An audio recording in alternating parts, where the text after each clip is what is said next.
Ngayong araw na ito, ituturo ko po sa inyo kung paano natin palalakasin yung soul natin. Sa pamamagitan po ng prayer at meditation, yan po yung paraan na napapalakas natin ang ating kaluluwa dahil bilang tao na buhay, meron po tayong physical human body at meron po tayong kaluluwa na sa panahon na ang kaluluwa natin iwanan ang kanyang vehicle, ang physical human body, ang physical human body natin ay namamatay. Kung bakit iba ang pangangailangan ng soul, iba yung pangangailangan ng physical human body. Tayong dalawang paraan kung paano natin mapapalakas yung soul natin. Ang isa po sa pamamagitan po ng pagdarasal sa mga prayers natin. Dapat po ang isang individual na tao na nagdarasal, dapat you are in a pure intention dahil po si God is a pure love, which is makakakunik ka lang as individual na tao na meron pang bahid ng kasamaan sa iyo.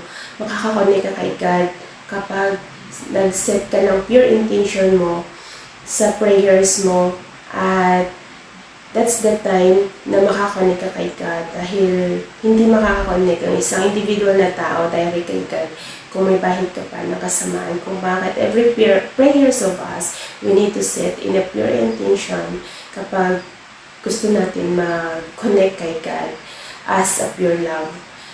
At sa pamagitan ng prayer kasi napapalakas natin ang ating kaluluwa dahil po our thoughts, yung pag-iisip natin, yung words natin as human, ito ay nagko-convert into energy kung bakit ito ay nagpapalakas sa ating kaluluwa bilang tao.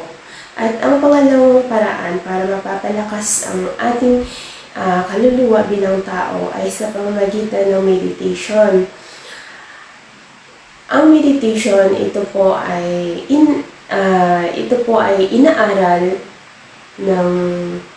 ito po ay ginagawa na po ng ibang religious belief, which is ito nga ay hindi available sa lahat, pero this is a second way na mapapalakas ang enerhiya ng soul kapag ginagawa po natin ang pag-meditate dahil po during the meditation, you are at the state of balance mentally and emotionally. Ito ay nagbibigay ng peace of mind sa isang individual na tao.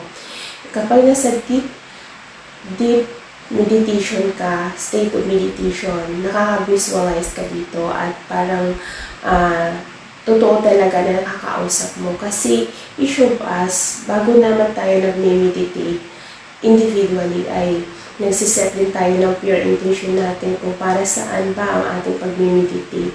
When we want to meet God during the meditation, kailangan mo din mag-set ang pure intention mo kung ano ang gusto mo.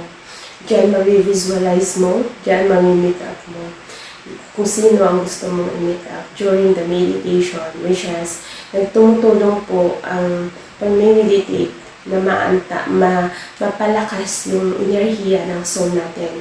Kasi sa pag-meditate, madami naman yan kasi na way pwede nating healing, cleansing ng ating 7 chakras sa katawan natin. Pwede natin mag-activate at saka yung healing, cleansing, activation ng chakras natin sa katawan natin, which is pag na-maintain po natin yan na open at malinis, yan po ay another po yan na way na magiging mataas yung level ng ating enerhiya ng soul natin. Yan yung pagkain ng soul natin. Kaya po, the more you meditate, the more nagiging higher po yung level ng soul mo as individual na tao. Dahil ang kaluluwa po ng tao ay hindi kumakain ng pagkain ng tao, ngunit ang pagkain ng soul ay enerhiya po yan. Sa pamagitan ng ating words, actions, and our thoughts, yan po yung pagkain ng soul natin. Para mapapalakas po siya, kaya